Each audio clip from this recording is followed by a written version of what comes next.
నువ్వుంటే నా జతగా సీరియల్ ఎపిసోడ్ లో ఏం జరిగిందో తెలుసుకుందాం. స్వప్న శ్రీనివాసులు పెళ్లి చేసుకోవడానికి గుడికొస్తారు కదా. వాళ్ళ పెళ్లి ఆపడానికి దేవ గుడి దగ్గరకు వస్తాడు. అప్పటికే శ్రీనివాస్ స్వప్నలు మిథున సహాయంతో పెళ్లి చేసుకునేస్తారు. ఇక అక్కడి నుంచి పారిపోవడానికి బయటకు వస్తూ ఉంటే దేవ వాళ్ళని చూసి అడ్డుకుంటాడు. మీ అమ్మా నాన్న నీ కోసం ఎదురు చూస్తూ ఉంటే వీణ్ణి పెళ్లి చేసుకుంటావా? అసలు వీడెంత మోసగాడో నీకు తెలుసా? ఆస్తి కోసమే నిన్ను ప్రేమించినట్టు నటించి నిన్ను పెళ్లి చేసుకున్నాడు. అక్కడ మీ అమ్మా నాన్న బాధపడుతున్నారు, రా అని పిలిస్తే స్వప్న అయితే నేను రాను, తాళి కట్టిన నా భర్తను వదిలి నేను రాను అని చెప్తూ ఉంటుంది. చెప్తుంటే నీకు అర్థం కాదా? చదివించడానికేమో మీ అమ్మా నాన్న కావాలి, ఆస్తులు పంచివ్వడానికేమో మీ అమ్మా నాన్న కావాలి, పెళ్లి చేసుకోవడానికి మాత్రం నీకు అమ్మా నాన్న అక్కర్లేదా? ముందు నీ మెడలో ఉన్న తాళిని తీసి పడేసి రా అని చెప్పి దేవా పిలుస్తూ ఉంటాడు. ఇక తనైతే రానని చెప్తూ ఉంటుంది.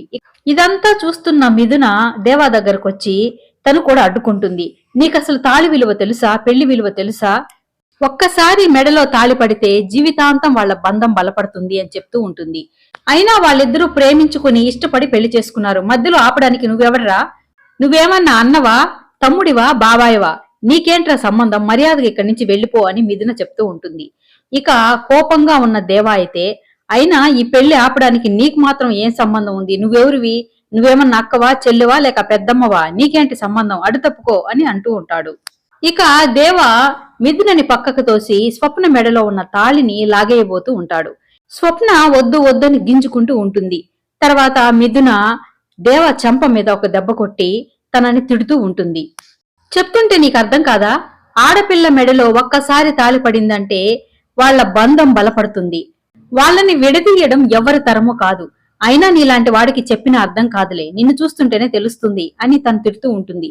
మరొక పక్క మిథున వాళ్ళ అమ్మ, వాళ్ళ నానమ్మ, వాళ్ళ వదిన వాళ్ళందరూ కూడా ఎంత వారిస్తున్నా కూడా మిథున మాత్రం దేవాతో గొడవ పడుతూనే ఉంటుంది. ఇక దేవ అయితే ఇలా అడుగుతూ ఉంటాడు. అయితే ఇప్పుడు ఏమంటావు? ఆడపిల్ల మెడలో ఒక్కసారి తాళి పడితే వాళ్ళిద్దరిని ఎవరూ విడదీయలేరు, వాళ్ళిద్దరూ కలిసి బ్రతకాల్సిందేనా అని అడుగుతాడు. అదే కదా నేను చెప్పేది, నీకు అర్థం కాలేదా అని మిథున అంటూ ఉంటుంది.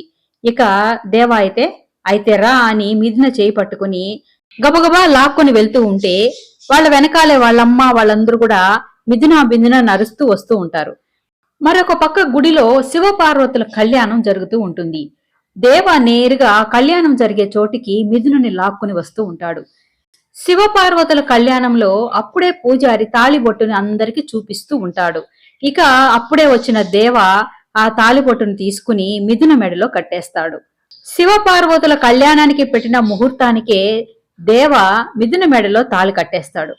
ఇక అది చూసి వాళ్ళమ్మ వాళ్ళు గుండెలు పగిలేలా ఏడుస్తూ ఏం చేయాలో అర్థం కాక రోదిస్తూ ఉంటే మిథున షాక్ అయిపోయి నిలబడుకొని చూస్తూ ఉండిపోతుంది. ఇక దేవ అయితే ఇలా చెప్తాడు. ఇప్పుడు నేను నీ మెడలో తాళి కట్టేశాను. ఇప్పుడు నేను నీ మెడలో తాళి కట్టాను కాబట్టి నేనిప్పుడు నీ భర్తనా? నువ్వు నన్ను భర్తగా అంగీకరిస్తావా? నాతో కాపురం చేస్తావా? నా కోసం వస్తావా? పెద్ద చెప్పొచ్చింది, మెడలో తాళి కట్టినంత మాత్రాన భార్య అంట భర్త అంట అని అంటూ తను అక్కడి నుంచి వెళ్లిపోతాడు. శివపార్వతుల కళ్యాణాన్ని కవర్ చేయడానికి వచ్చిన ఫోటోగ్రాఫర్స్ అయితే వీళ్ల పెళ్లిని కూడా ఫోటోలు వీడియోస్ తీసేస్తారు. మిథున వాళ్ల కుటుంబ సభ్యులైతే గుడి దగ్గర ఏం చేయలేని స్థితిలో ఏడుస్తూ అక్కడే నిలబడిపోయి ఉంటారు.